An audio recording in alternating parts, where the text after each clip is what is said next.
Assalamualaikum warahmatullahi wabarakatuh. Alhamdulillahirabbil alamin. Assalatu wassalamu ala asrofil anbiya'i wal mursalin wa ala alihi wa sahbihi rasulillahi ajmain. Amma ba'du. Pertama-tama dan yang paling utama sekali, marilah kita panjatkan puji berserta syukur kita atas kehadirat Allah Subhanahu wa taala, di mana Dia telah memberikan kita kesehatan dan kesempatan sehingga kita atau saya dapat menyelesaikan tugas UAS ini pada tepat waktu. Setelah menyampaikan salam, tidak lupa-lupanya saya sampaikan kepada Nabi besar kita, Nabi Muhammad Rasulullah Shallallahu Alaihi Wasallam, dengan berlafazkan doa, Allahumma sholli ala Muhammad wa ala ali Muhammad. Baiklah, mukadimah tidak perlu saya perpanjang lagi. Di sini saya akan memperkenalkan diri saya. Saya Raihan Deringga dengan NIM 2521121. Adapun tujuan dari pembuatan video ini ditujukan untuk tugas UAS dari mata kuliah Sistem Basis Data dengan dosen pengampu Bapak Rian Amanda.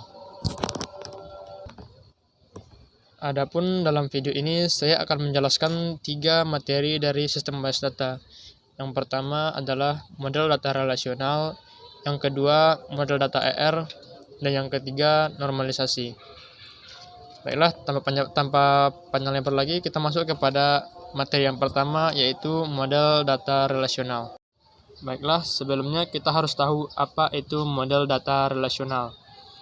Model data relasional pada prinsipnya adalah dengan cara menggambarkan tentang hubungan yang logik antar data dengan merepresentasikannya ke dalam bentuk-bentuk relasi-relasi antar tabel.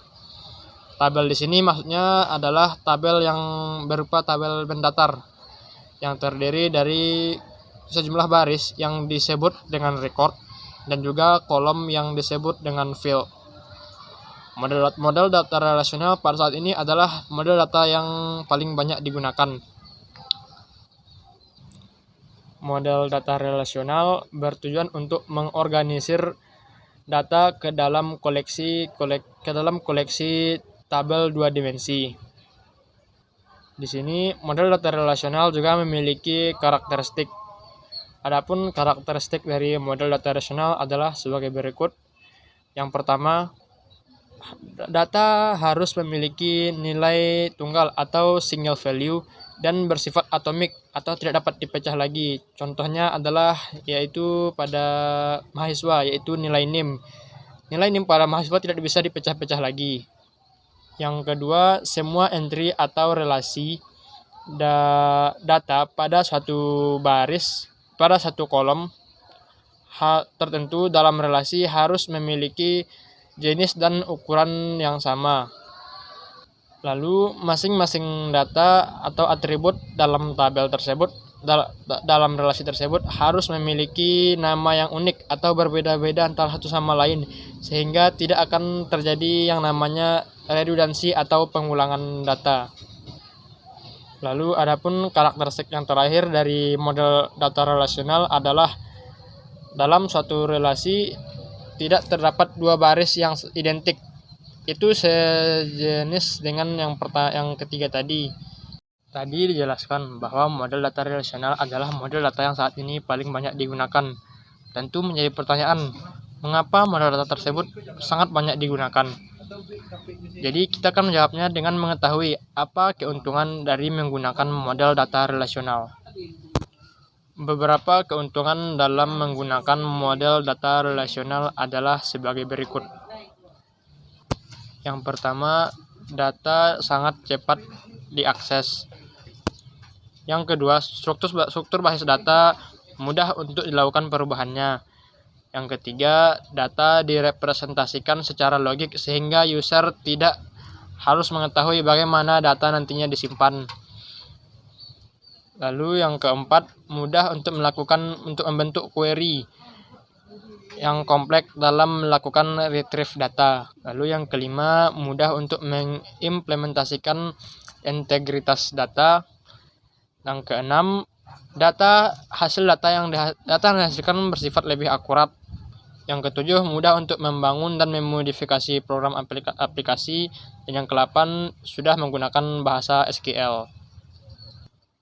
Namun, di balik keunggulan tersebut, bahasa model data relasional juga memiliki kekurangan. Adapun kekurangan dari model data relasional adalah sebagai berikut. Adapun kelemahan dari atau kekurangan dari model data relasional tersebut tadi adalah yang pertama, kelompok informasi atau tabel yang berbeda harus dilakukan joinet untuk melakukan retrieve data. Yang kedua, pengguna atau user diharuskan dapat familiar dengan relasi atau antar tabel. Lalu yang ketiga adalah pengguna mau tidak mau harus belajar bahasa SQL karena sesuai dengan keunggulan tadi, model data relasional sudah menggunakan bahasa SQL sehingga dalam pengaplikasiannya pengguna atau user harus belajar bahasa SQL. Lalu ada istilah-istilah yang sering digunakan dalam model data relasional. Yang pertama tentunya adalah relasi. Yang pertama istilahnya ada namanya relasi. Relasi misalnya ada sebuah tabel yang berisikan NIM, nama, jenis kelamin, prodi. Relasi dari tabel tersebut adalah mahasiswa. Artinya relasi merupakan nama dari tabel-tabel tersebut. Lalu ada istilah yang selanjutnya ada namanya atribut yang merupakan kolom yang terdapat dalam relasi atau tabel tadi. Contohnya pada tabel mahasiswa atau relasi mahasiswa tadi yang menjadi atribut di situ adalah NIM, nama, mahasiswa. Lalu istilah selanjutnya ada yang namanya domain yang merupakan kumpulan nilai yang bersifat atomik yang diizinkan atau valid sebagai nilai dalam suatu atribut. Contohnya pada NIM yang menjadi domainnya misalnya seperti NIM mahasiswa, seperti mahasiswa UIN Bukit Tinggi misalnya 2521121. Istilah selanjutnya ada namanya tapel. Tapel maksudnya di sini merupakan kesatuan baris yang terdapat dalam suatu relasi atau tabel, yang sering kita sebut dengan record. Istilahnya ada yang namanya degree. Degree dalam suatu relasi atau tabel merupakan jumlah jumlah atribut yang terkandung dalam sebuah relasi.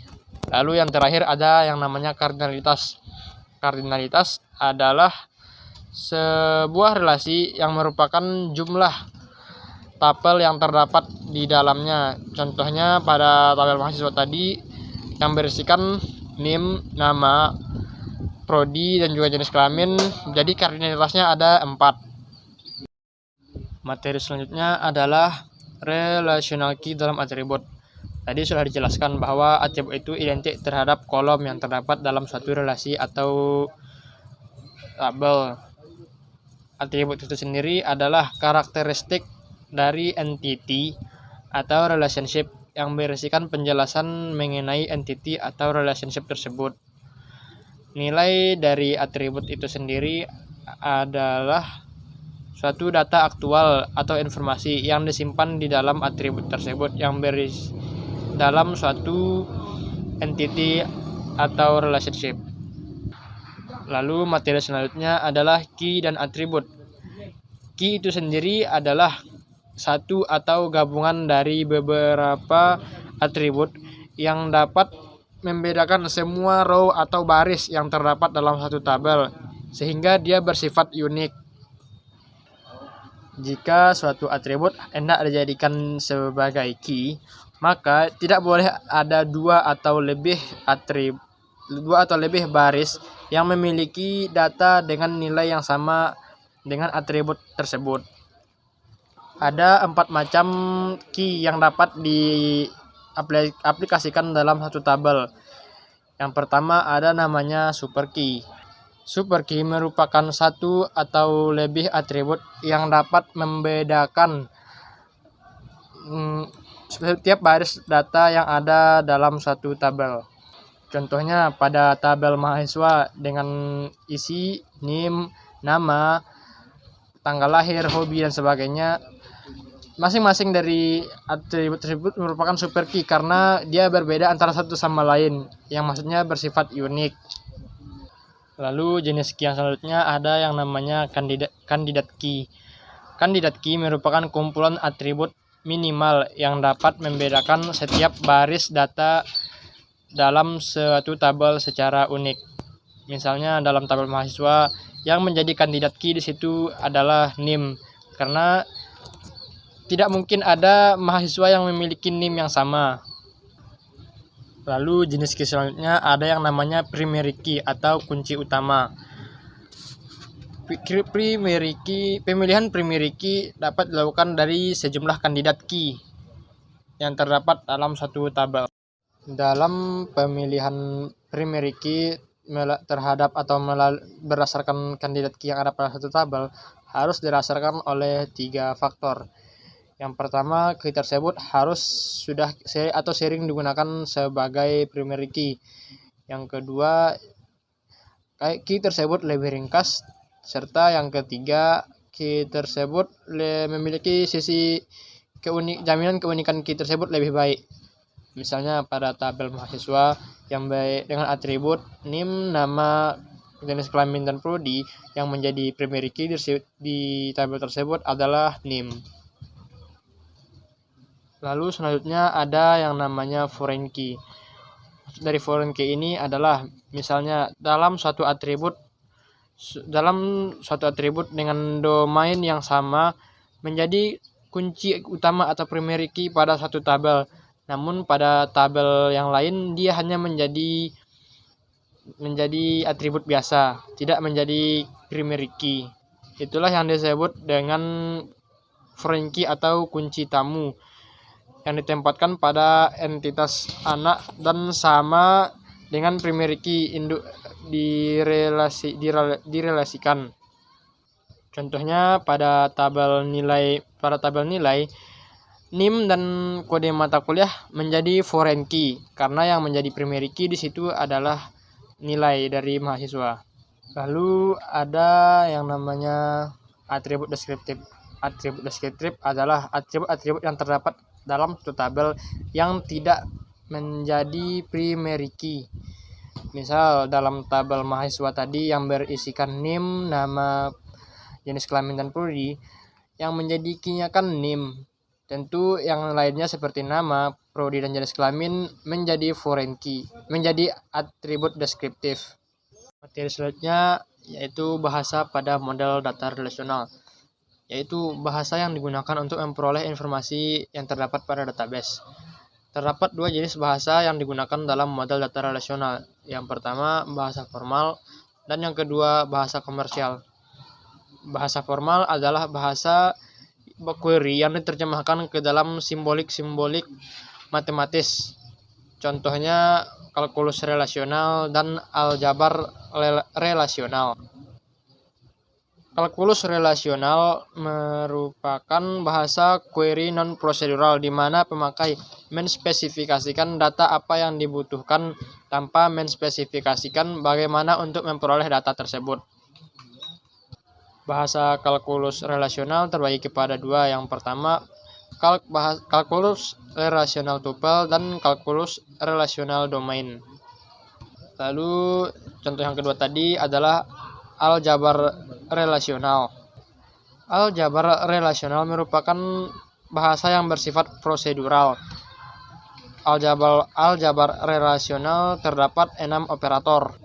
Adapun ke-6 operator tersebut adalah yang pertama ada select, yang kedua project, yang ketiga union, yang keempat set different, yang kelima Cartesian product, dan yang keenam rename.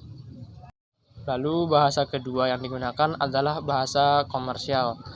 Bahasa komersial adalah bahasa yang dirancang oleh programmer menjadi suatu program aplikasi agar pemakai lebih mudah dalam menggunakannya atau bersifat user friendly.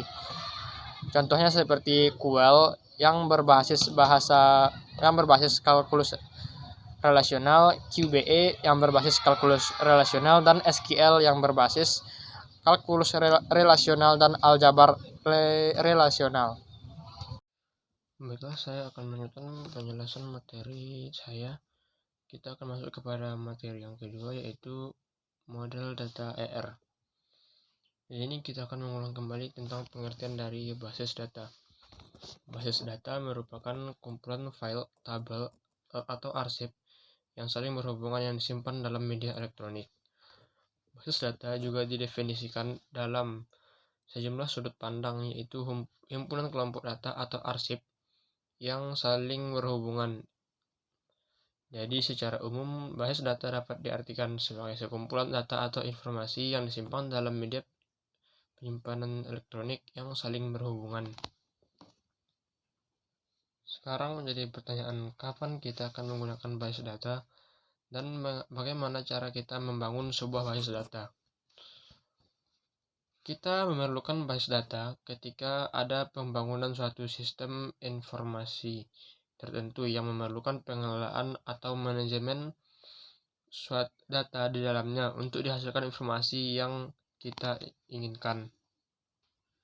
Perancangan basis data diperlukan agar kita memiliki basis data yang efisien terhadap media penyimpanan, mengoptimalkan redundansi, cepat dalam pengaksesannya, dan mudah dimanipulasi isi dari basis data tersebut.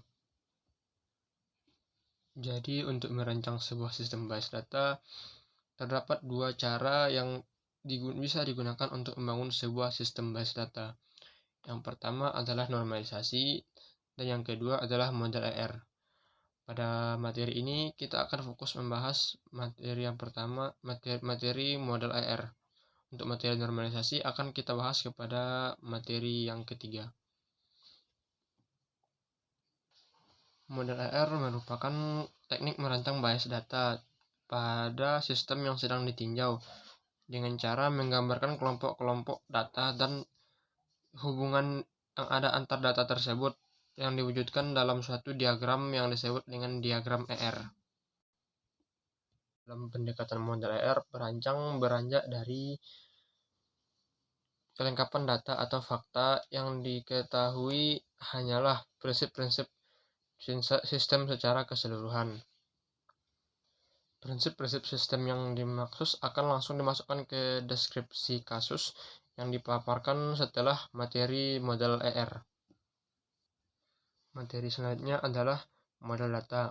Model basis data merupakan cara untuk menjelaskan bagaimana pemakai dapat mempergunakan data secara logis. Secara umum terdapat dua model basis data, yakni Post Relational Database Model dan Object Database Model. Yang pertama, Object Database Model, yang merupakan himpunan data dan prosedur atau relasi yang menjelaskan hubungan logis antar data yang ada dalam satu database berdasarkan objek datanya. Dalam objek database model terbagi pula ke dalam dua jenis. Adapun jenis yang pertama adalah Entity Relationship Model. Merupakan suatu model untuk menjelaskan hubungan antar data dalam basis data berdasarkan suatu persepsi bahwa dalam dunia nyata terdiri dari objek di mana hubungan antar objek digambarkan dalam simbol grafik tertentu. Terdapat tiga notasi dasar yang bekerja pada model ER. Yang pertama ada entity, kedua relationship, dan yang ketiga ada atribut. Entity atau entitas merupakan suatu individu atau objek yang ada di dunia nyata di mana sistem dapat ditinjau dan dapat dibedakan antar individu atau objek lainnya. Himpunan entitas adalah kumpulan entitas yang sejenis. Contoh himpunan entitas misalnya pada akademik seperti dosen dengan anggotanya dosen, mahasiswa, mata kuliah. Pada rumah sakit seperti dokter, pasien, dan obat.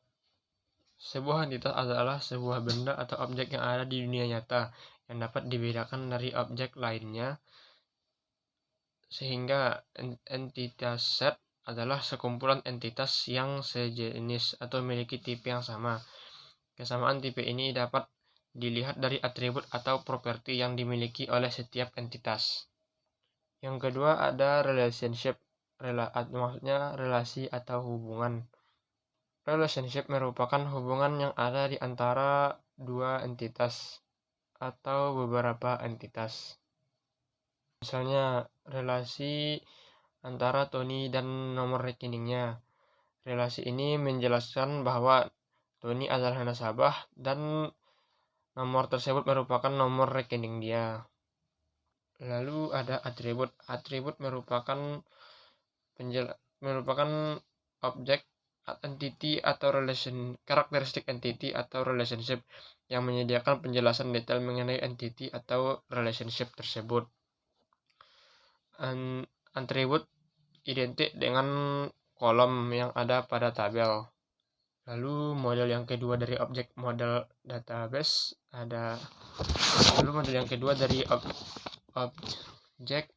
model adalah semantic model. Semantic model hampir sama dengan entity relationship model, tapi hubungan antar entitas data dalam semantic model tidak dijelaskan dalam bentuk simbol-simbol, melainkan dalam bentuk kata-kata atau semantik. Lalu model yang kedua dari model base data adalah record database model. Model ini didasarkan kepada record untuk menjelaskan mengenai hubungan logis antar data yang ada dalam sistem database. Pada jenis ini terbagi pula ke dalam 3 jenis. Yang pertama relational model, yang kedua hierarchical model, dan yang ketiga network model. Pertama, relation model, yaitu menjelaskan kepada pemakai tentang hubungan logis antar data dalam sistem database dengan memvisualisasikan ke dalam bentuk tabel yang terdiri dari baris dan kolom yang menunjukkan atribut tertentu. Lalu jenis yang kedua, hierarchical model. Jenis ini menjelaskan hubungan antar atribut dalam atau data dalam sistem database dalam bentuk hubungan bertingkat atau hierarki. Jenis yang ketiga yaitu network model.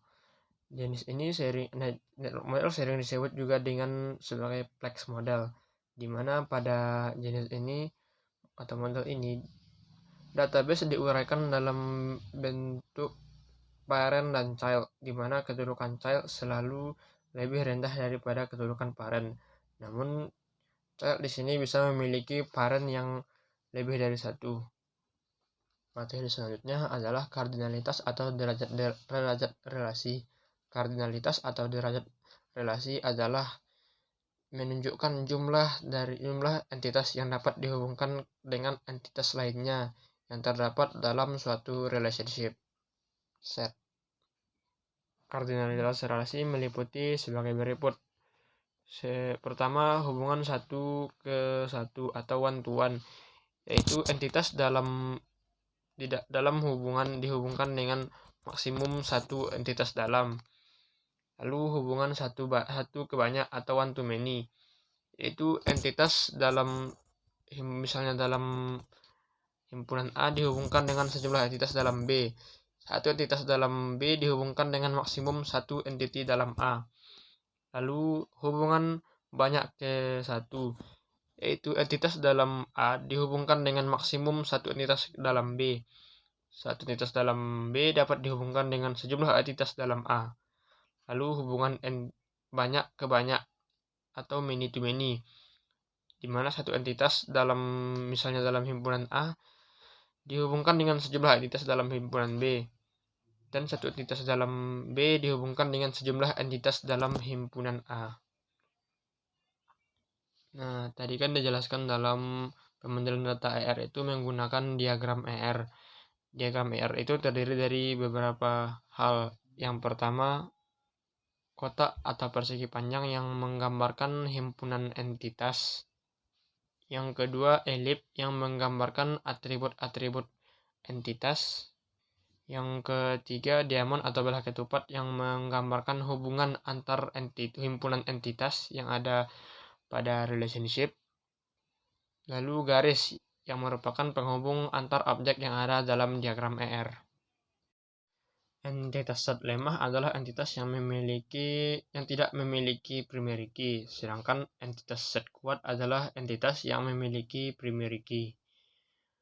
Selanjutnya kita akan melanjutkan kepada materi yang ketiga, yaitu normalisasi.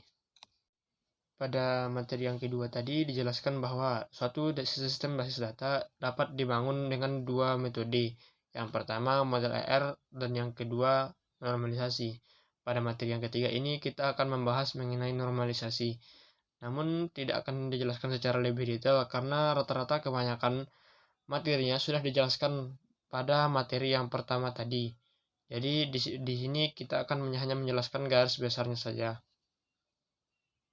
Normalisasi merupakan cara membangun sebuah basis data, di mana caranya dengan menerapkan sejumlah aturan dan kriteria standar untuk menghasilkan suatu struktur tabel yang normal dan baik. Pada normalisasi ini ada juga atribut tabel. Sesuai dengan materi yang pertama tadi, atribut adalah karakteristik dari entity atau relationship yang berisikan penjelasan detail mengenai entity atau relationship tersebut. Lalu pada materi ini juga ada yang namanya key dan atribut distributif. Key adalah satu gabungan dari beberapa atribut yang dapat membedakan semua baris data yang ada pada tabel secara unik. Sama seperti pada materi yang pertama tadi, key dapat dibedakan menjadi 4 jenis. Yang pertama adalah super key. Super key adalah satu atau lebih atribut yang dapat membedakan setiap baris data yang ada pada sebuah tabel secara unik. Yang kedua ada kandidat key, yaitu kumpulan atribut minimal yang dapat membedakan setiap baris data pada sebuah tabel secara unik. Yang ketiga adalah primary key. Primary key dapat diambil dari kandidat key yang secara umum didasarkan oleh 3 faktor. Yang pertama, key tersebut sudah sering digunakan atribut tersebut sudah sering digunakan sebagai key. Yang kedua, key tersebut lebih ringkas. Dan yang ketiga, jaminan keunikan dari key tersebut lebih baik. Lalu yang terakhir ada yang namanya foreign key. Pada foreign key misalnya suatu atribut dalam suatu tabel dia menjadi suatu primary key atau kunci utama, namun pada tabel lain dia hanyalah atribut biasa. Nah, itulah yang disebut dengan foreign key. Lalu ada tadi yang namanya di awal sudah dijelaskan atribut deskriptif, yaitu atribut yang tidak menjadi primary key atau atribut yang selain primary key. Lalu ada jenis-jenis dari atribut. Yang pertama ada atribut sederhana dan atribut komposit. Atribut sederhana adalah atribut yang tidak dapat diuraikan lagi menjadi sub-sub atribut. Sedangkan atribut komposit adalah atribut yang masih bisa dipecah lagi atau diuraikan lagi menjadi sub-sub atribut. Jenis yang kedua ada atribut bernilai tunggal dan atribut bernilai banyak. Atribut bernilai tunggal adalah atribut-atribut yang paling banyak hanya memiliki satu nilai dalam setiap baris data. Lalu atribut bernilai banyak maksudnya adalah atribut tersebut dapat memiliki banyak nilai yang dapat diisi dengan lebih dari satu nilai tetapi jenisnya sama. Lalu ada atribut yang harus bernilai dan atribut bernilai nol. Atribut harus bernilai adalah atribut yang tidak boleh dikosongkan atau harus diisi nilainya, sedangkan atribut bernilai nol adalah atribut yang boleh dikosongkan atau tidak diwajibkan untuk diisi nilai dari atribut tersebut. Jenis atribut selanjutnya adalah atribut turunan, yaitu atribut yang nilainya diperoleh dari atribut lain atau hasil pengolahan atribut lain. Lalu materi selanjutnya adalah domain dan tipe data. Tipe data lebih merujuk pada kemampuan penyimpanan data yang mungkin bagi suatu atribut secara fisik tanpa melihat layak tidaknya data tersebut bisa dilihat dari kenyataan pemakainya. Contohnya, tipe data untuk SKS adalah integer, sehingga dapat menyimpan nilai dari -1 sampai dengan 0 atau 100 untuk atribut SKS tersebut. Tetapi diketahui dengan pasti bahwa nilai-nilai itu sebetulnya tidak pantas atau invalid untuk sebuah SKS. Lalu ada domain. Domain lebih ditetapkan pada batas-batas nilai yang diperbolehkan bagi suatu atribut dilihat dari kenyataan yang ada. Lalu materi selanjutnya adalah ketergantungan fungsional atau functional dependency. Misalnya ada lambang A panah B. Maksudnya adalah secara fungsional berarti A menentukan dari B, sedangkan B secara fungsional memiliki ketergantungan terhadap A atau harus berdasarkan A. Hal tersebut bisa terjadi jika dan hanya jika setiap kumpulan baris data atau row yang ada pada tabel pasti ada dua baris data dari tabel T dengan nilai untuk A dan B memiliki nilai yang sama. Materi selanjutnya dan materi yang terakhir adalah normalisasi dengan ketergantungan fungsional. Dalam perspektif normalisasi, sebuah entitas dikatakan baik jika tabel yang ada pada entitas tersebut juga sudah berada dalam keadaan baik. Lalu selanjutnya, sebuah tabel dikatakan baik atau efisien jika sudah memenuhi tiga kriteria di bawah ini. Yang pertama yaitu jika ada penguraian atau dekomposisi tabel, maka dekomposisinya harus dijamin aman atau disebut dengan lossless joint decomposition. Lalu terpeliharanya ketergantungan fungsional pada saat perubahan data atau dependency preservation.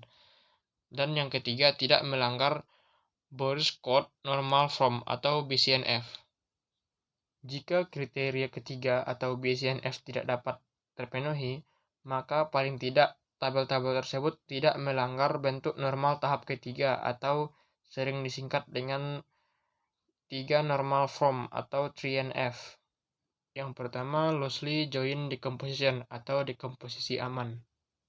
Dekomposisi atau penguraian dari sebuah tabel dikatakan aman jika hasil dari dekomposisi tersebut apabila digabungkan kembali atau disatukan kembali dapat membentuk tabel awal sebelum didekomposisi atau diuraikan. Yang kedua ada loosely joint decomposition atau dekomposisi tidak aman. Dekomposisi tidak aman adalah lawan atau keterbalikan dari dekomposisi aman, di mana pada dekomposisi ini atau penguraian ini, jika satu tabel setelah diuraikan apabila hendak digabungkan kembali menjadi tabel awal, maka ia tidak dapat digabungkan kembali atau memiliki hasilnya berbeda dengan tabel awal sebelum didekomposisi atau diuraikan. Hal ini tidak boleh terjadi dalam suatu normalisasi, karena syarat normalisasi tadi adalah apabila dia didekomposisi, dia harus dekomposisi aman. Lalu ada dependency preservation atau pemeliharaan ketergantungan. Maksudnya di sini adalah apabila dilakukan perubahan terhadap isi dalam data pada tabel tersebut, data tersebut tidak boleh menghasilkan inkonsistensi data, sehingga nantinya akan menyebabkan kriteria yang sudah terpenuhi tadi menjadi tidak terpenuhi lagi. Lalu selanjutnya ada yang disebut dengan Boyce Code Normal Form atau BCNF. Kriteria berikutnya untuk mendapatkan tabel yang baik dan normal adalah dengan menerapkan BCNF. Sebuah tabel dikatakan memenuhi kriteria BCNF jika ketergantungan fungsional atau kita singkat dengan KF dengan notasi X panah Y, maka X harus merupakan super key. Apabila X tidak super key, maka dia harus didekomposisi dengan KF yang ada, sehingga ia nantinya menjadi super key dari tabel yang sudah didekomposisi atau diuraikan tadi. Kriteria di atas merupakan kriteria minimal untuk mendapatkan sebuah tabel yang efisien dan normal. Akan tetapi kita juga harus menerapkan kriteria lain dalam mendapatkan suatu tabel yang normal atau dalam kerangka normalisasi. Kriteria-kriteria tersebut adalah sebagai berikut.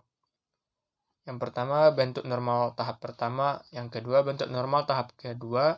Dan yang ketiga, bentuk normal tahap ketiga. Yang keempat, bentuk normal tahap keempat. Bentuk normal tahap pertama terpenuhi apabila atribut dalam tabel tersebut memiliki atribut yang bernilai banyak atau atribut yang komposit atau atribut yang domainnya kombinasi yang komposit.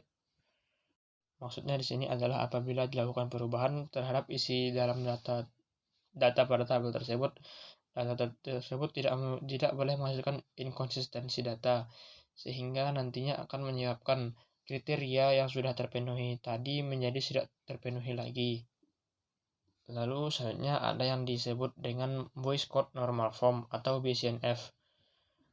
Kriteria berikutnya untuk mendapatkan tabel yang baik dan normal adalah dengan menerapkan BCNF. Sebuah tabel dikatakan memenuhi kriteria BCNF jika ketergantungan fungsional atau kita singkat dengan KF dengan notasi X panah Y, maka X harus merupakan super key. Apabila X tidak super key, maka dia harus didekomposisi dengan KF yang ada, sehingga ia nantinya menjadi super key dari tabel yang sudah didekomposisi atau diuraikan tadi. Kriteria di atas merupakan kriteria minimal untuk mendapatkan sebuah tabel yang efisien dan normal. Akan tetapi kita juga harus menerapkan kriteria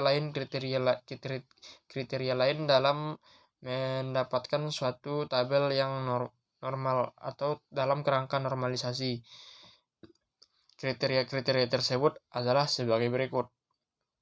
Yang pertama, bentuk normal tahap pertama. Yang kedua, bentuk normal tahap kedua. Dan yang ketiga, bentuk normal tahap ketiga. Yang keempat, bentuk normal tahap keempat. Bentuk normal tahap pertama terpenuhi apabila atribut pada tabel tersebut merupakan atribut yang bernilai banyak atau atribut komposit atau memiliki domain data yang sama, serta atribut pada tabel tersebut bersifat atomik atau tidak dapat dipecahkan lagi. Lalu pada bentuk normal tahap kedua terpenuhi apabila sudah memenuhi bentuk normal tahap pertama serta memiliki primary key, di mana semua atribut selain primary key memiliki ketergantungan fungsional terhadap primary key. Lalu bentuk normal tahap ketiga terpenuhi jika bentuk normal tahap kedua sudah terpenuhi dengan syarat atribut non-primary key tidak memiliki ketergantungan fungsional terhadap atribut non-primary key lainnya. Lalu bentuk normal tahap keempat terpenuhi apabila bentuk normal tahap ketiga sudah terpenuhi. Baik, cukup sekianlah penjelasan materi dari saya. Salah dan janggal mohon dimaafkan. Saya akhiri. Assalamualaikum warahmatullahi wabarakatuh.